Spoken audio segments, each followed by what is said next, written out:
Okay, I'm back. It's still Wednesday, the 16th of August, 2023. And I'm back now for Veronica, the Hoodie Queen.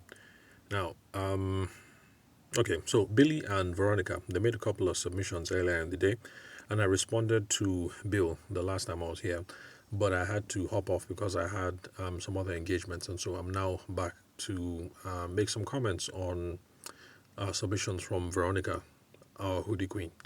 So she says she's aware of 80% of the options that I shared in the last post about other ideas about how she can drum up business. And yeah, that's nice to know that she's aware of 80% of them. But it kind of goes to what I was saying in that audio anyway, that when it comes to new business ideas, there's stuff we already know, there's stuff that we can figure out. And that's why I think we should be worried about what we can optimize and squeeze the life out of what already is working right now before we start exploring new options.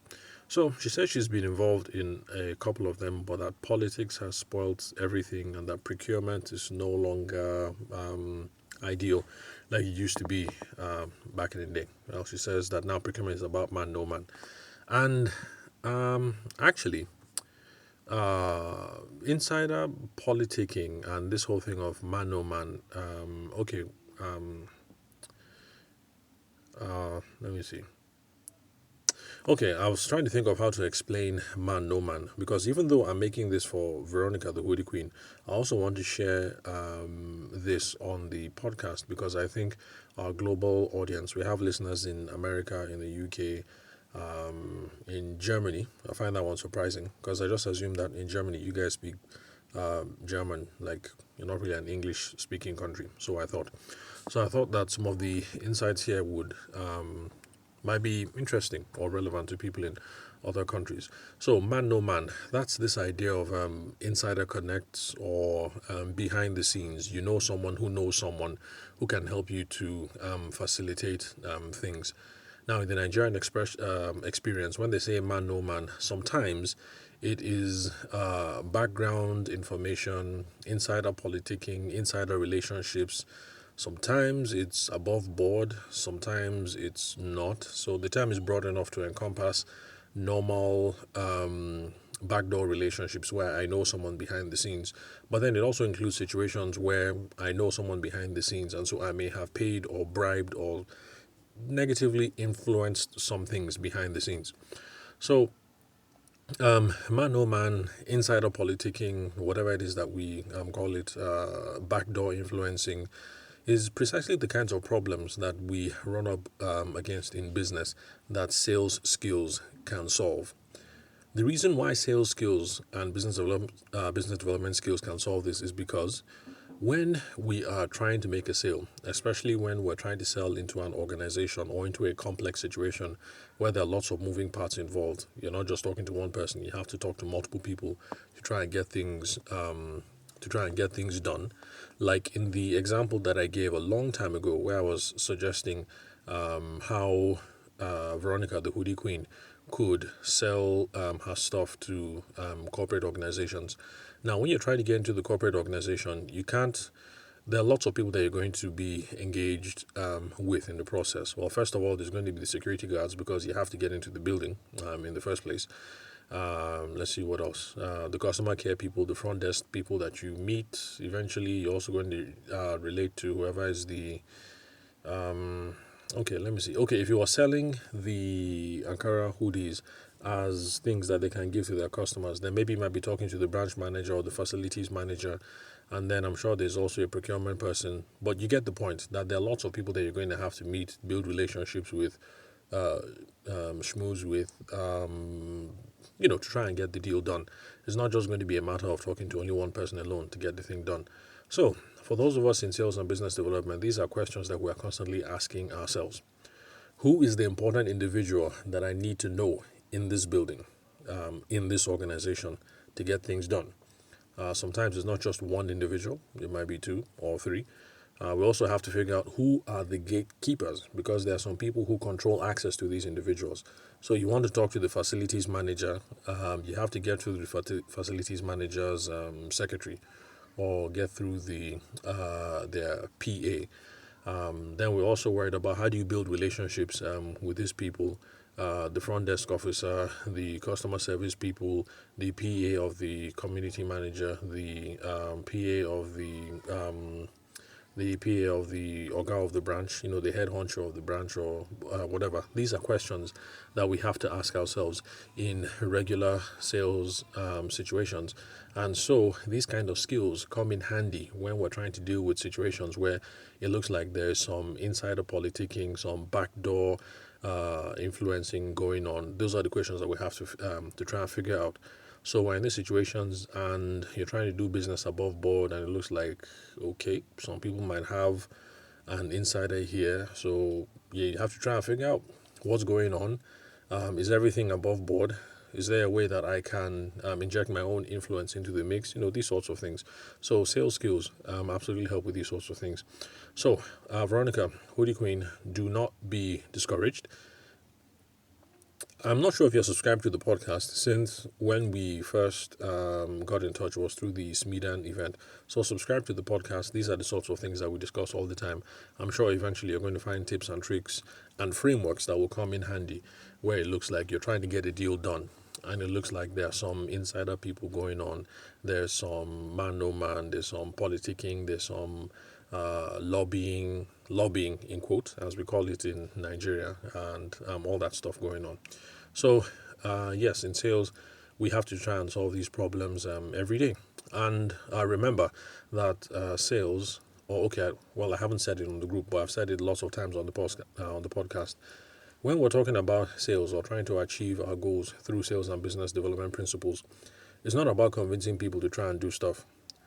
It's about trying to find out what that other person's motivations are, trying to figure out how it aligns with my own motivations, and then make the case so that all of us can do business together. Of course, I'm all about doing business here in a very ethical manner. So let's make sure that we can do all of this background, man no man, politicking, insider, backdoor relationships. What else? Lobbying, whatever you call it. Let's say we can do all of this without getting our hands dirty. That seems to be the Nigerian dilemma, in quote. But don't worry, there is a solution. It would be nice if you can give us some specifics, Veronica Hoodie Queen, on the problems that you faced in going around procurement so that we can work out a solution and then brainstorm approaches. But then, just as a general note, as for procurement, if by procurement you mean actual procurement people within organizations, there's one thing that we have to just live with. Procurement is never straight, whether it's Nigeria or America or the UK. If we're dealing with procurement, there's going to be bureaucratic bottlenecks. There's going to be several regulations, several provisions, several internal codes that they have to deal with. There's going to be aggressive price tactics. They're playing off price from this supplier to another supplier. There's also territorial behavior that is going on. Some procurement people already have this person that is their person. They like this person. They like that person. There's territorial behavior. So it is what it is. If we're dealing with procurement, these are just the things that we have to deal with. And it's the same whether it's Nigeria or the USA or the UK. Okay, well, let me just say Nigeria and the UK because I can speak of Nigeria because I'm here. I'm Nigerian. I can speak about the UK because for a while I lived and worked in the UK. So procurement, that's how it is. It's never straight. And it's part of the hassle or part of the beauty or part of the reality of being a sales professional. We just have to learn to navigate these webs to get our stuff done. Now, podcast listeners will are familiar with my philosophy of not responding to RFPs. RFP, some people call it request for proposal, some people say request for price, some people say request for presentation, whatever it is. I don't do them anymore. Those are the things that procurement puts out before they start interviewing vendors to supply something. So I don't respond to them anymore. However, in the beginning, when I first started as a wedding photographer, I did, because I started off wedding photography and started doing corporate work. So in the beginning, I would interact and respond to RFPs because in the beginning, I needed the experience. I needed to learn how to multi-thread an organization. So yes, this RFP is coming from procurement, but is there a way that I can get somebody to respond to my email, maybe get a phone number, so that while I'm talking to Kunle in procurement, I also have the phone number for Alice in head office or something like that. So that as I'm trying to run this thing, I'm trying to get this business, I'm not just talking to procurement only, because if you're talking to all those procurement people, you know how it is. They send you an email, they expect that you send back the table with the price, and they don't want to hear from you again. So it helps if you're multi-threading. Yes, respond to the RFP, but then can you get a number for or an email address for somebody inside the head office or whatever? So I did it because I needed to learn how to multi-thread. So the experience was good. I won't say the returns were good, but the experience were good. It's a good training ground to figure out how to multi-thread. How can I sell into this organization and not just deal with that one person who sent me the RFP? How do I discover more people that I have to talk to and build relationships with to try and move this business deal along? So now I don't respond to RFPs. Oh, well, let me qualify it. I only respond to RFPs if I know I can influence the process behind the scenes with phone calls to people that I know one on one. Now, you see where we're back to what I said about man, no man, insider politicking, blah, blah, blah. To be clear, I do not give bribes. There are some people who have said, Tavishima, what's up? How you doing? I have this deal. Let's run it like this. On the invoice, you're going to put this, and this is how much you're going to give me. I don't get involved with that. In fact, my own policy for dealing with this is like, hey, dude, like, whatever you want to do, that's your own hustle. Like for me, this is my invoice. This is the price. I'm leaving it like that. Anything else you want to do, that is up to you. My own is I've submitted the price for X amount. This is the service I'm delivering. I expect to get X amount back. Anything else you do, that's up to you. There are some people that will look at me and say, get out of here, you're a Jew man, and then they'll move off. And I have no problem with that. You can think I'm a Jew man, like I don't know what's up and I'm whack, no wahala, no problem. I'm just not down for that kind of behavior. I want to be able to make my money clean without people saying, he did this, maybe he did that. I want my money to be clean, and I don't want any issues. I don't want issues with my money. So, where was I? Yeah, so I don't get involved in those sorts of things. But yes, if there's an RFP and it looks like the deal is good, and I know someone in the office, or I can get the phone number for someone in the office, I will try and call up to try and see how I can influence the process. First of all, RFPs are usually written in a very blanket way, and you'll find out that for the services I provide, let's go back to the corporate photography case.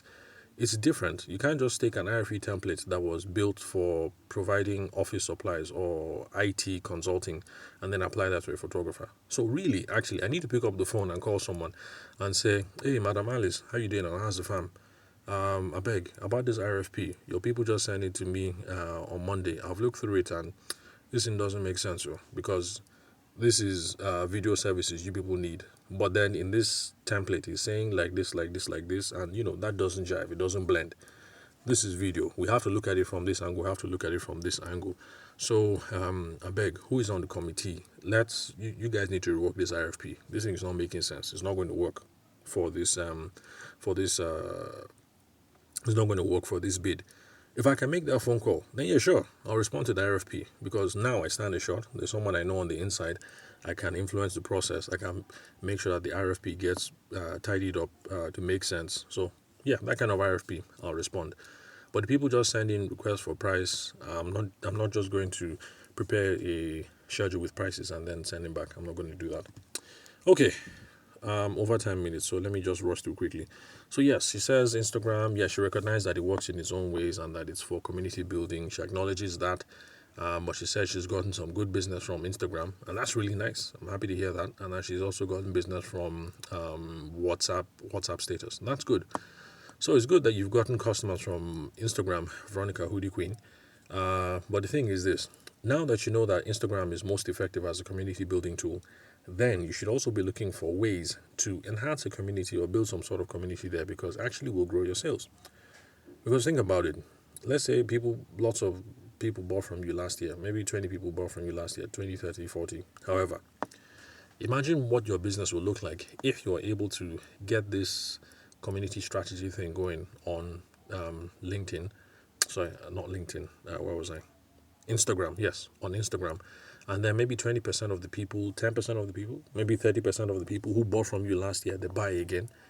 It's going to make your business look remarkably different because, first of all, the number of pop-ups you have to do, the number of hustle that you have to hustle, all these different ideas that we're trying to drum up, the pressure on that will be less because we now have repeatable, sustainable income because 20% of people or 10% of people are coming back every year. Those are people that you don't have to hustle and come up with new sales strategies to get them on board. So think about that. Unfortunately, it's not my wheelhouse. I am not an Instagram, social media, community specialist kind of person, but those are the ideas that you should be looking at because this community thing works. Let me give you an example. There's a tech hub in Abuja that I've done some work with in the past. They have an email newsletter that is 7,000 strong.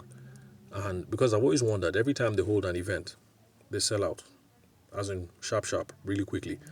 You advertise the event on Monday, it's for Friday, by Wednesday, all the seats are booked. And I always wondered. So I was talking to my guy who's there, and I was like, oh, what's the strength of your email list? And then he said 7,000. I was like, okay, makes sense. If you have a hub in Abuja with 100 spaces and you have an email list, that's another way of building community. You have a community in Abuja that is 7,000 strong. I mean, even if you're a really poor salesperson, you're trying to get 100 seats. You have 7,000 people. Surely you can get 100 people out of 7,000 to come and attend this event. So this community thing, it works if you know somebody who's good in that sort of thing. So Veronica, Hoodie Queen, start keeping an eye out for specialists like that or your friends who are good at these sorts of things and talk to them. So she doesn't want to talk about GT Fashion Week. It looks like her heart has been broken before. She's upset. And she says, well, when it's her time, it will come. I would like to know what difficulties, Veronica, that you faced in trying to get into GT Fashion Week. By the way, it's kind of to be expected because they promote themselves sort of like as a premium event. So in principle, actually, they should be turning away lots of people. That's just how these exclusive events work. It's the same thing. Clubs on the island, clubs in Abuja, that are exclusive. You have to turn away people to create that inverse, I don't even know what to call it, that inverse relationship. It's like that, the thing in the movies, like with the mean girls, the more mean the girls are, the more other people want to become part of the clique. So it's part of the whole thing. So it's to be expected. Don't be heartbroken that GT turned you down. But let's know what difficulties you face so that we can troubleshoot, provide solutions.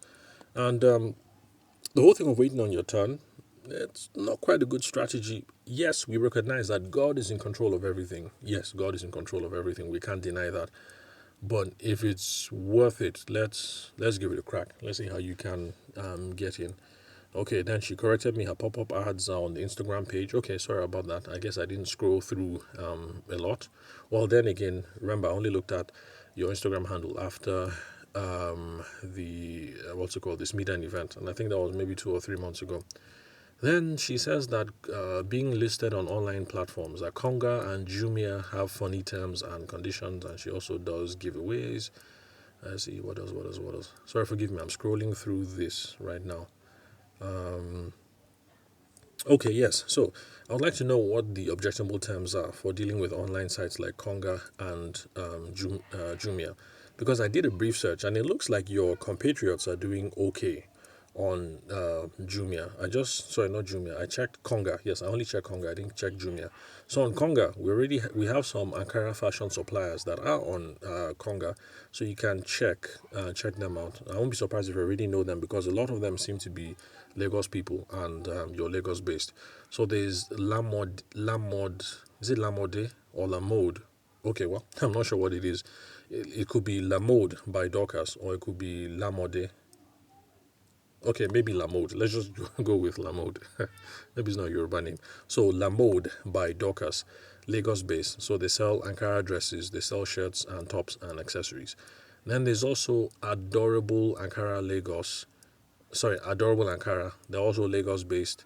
They have ready-made dresses and skirts and then tops. Then there's Bumi's Closets, Ankara inspired clothing. They have dresses and skirts and tops. Then they do jumpsuits. So I guess that's the most unique or closest to you so far. Then let's see. Okay, they also sell Ankara fabrics by the yard. Okay, no, that's not your line of business. You don't sell fabrics. Then there's Adire by Sheung, sorry, Adire by Sheung, also Lagos based. Then Adira inspired clothing. Yes, they sell Adira inspired clothing, dresses, skirts, tops. Oh, and also jumpsuits. Okay, interesting. Two people that sell jumpsuits, and then they also sell Adira by the yard. So these are people that you could reach out, maybe as collaborators. Well, you never know. Maybe they're too close to be so close that they might become considered competitors. Maybe, I don't know. But the thing is, there are people out there who seem to make it work. So why not reach out to them?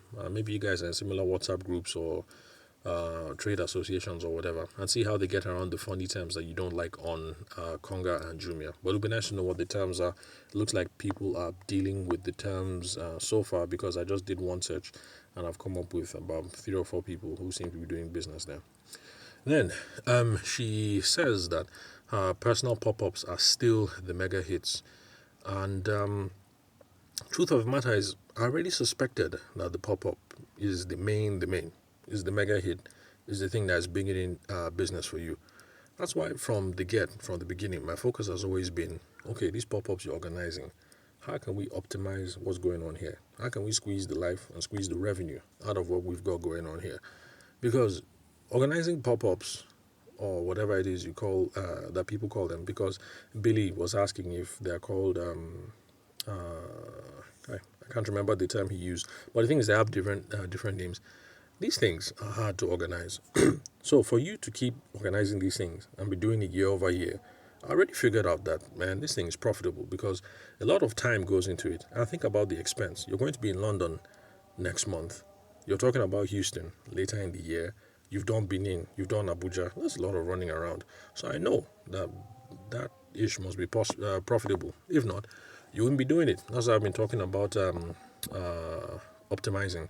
But it looks like it looks like you have the opinion that the way you organize it, it's pretty tight. So I guess we'll just leave that alone. So your upcoming activities are in Benin, Abuja Arts Festival. Okay, I hadn't heard of that. Well, that's cool. Then Fidelity International Trade. I haven't heard of Fidelity. I'm wondering if that's Fidelity, like the bank, the Nigerian bank Fidelity. Then Creative Connect Houston. That's really good. That's really good. Sounds like good activities that you've got lined up. So congratulations on that. Let us know how it goes, especially the one in the UK next month. Well, precisely because that one is just it's just next door. It's right next to us. So the questions I have for you, Veronica, Hoodie Queen, please explain what you mean by procurement is no longer straight. Yeah, I riffed off it, but I was just guessing on what you may have meant. So let me know what you mean by procurement is no longer straight. Then, what difficulties did you face in getting on GT Fashion Week as Guarantee Trust Bank Fashion Week? What are the difficulties? Then, what are the troublesome terms on Konga and Jumia? Let's just have a look at these things. Let's see what we can brainstorm, and let's see what we can use to help grease the wheels of your business a little bit. So, okay, yeah, so that's it for today. I'll be back in a couple of hours to see if there are any more responses, or, you know what, scratch that. I'll be back in a couple of hours to see the activity that is going on here, but I will not be responding to anything. I'll respond tomorrow, because we already had 2 sessions today, each session over 20 minutes. So I think 40 minutes worth of audio. I think that's enough for one day. So I'll pop in and see what's up, but I'm not responding until tomorrow. So with that, guys, I will say good night, because you won't hear from me again tonight, but I will be popping in the group to see what's going on. So I'll catch you guys tomorrow.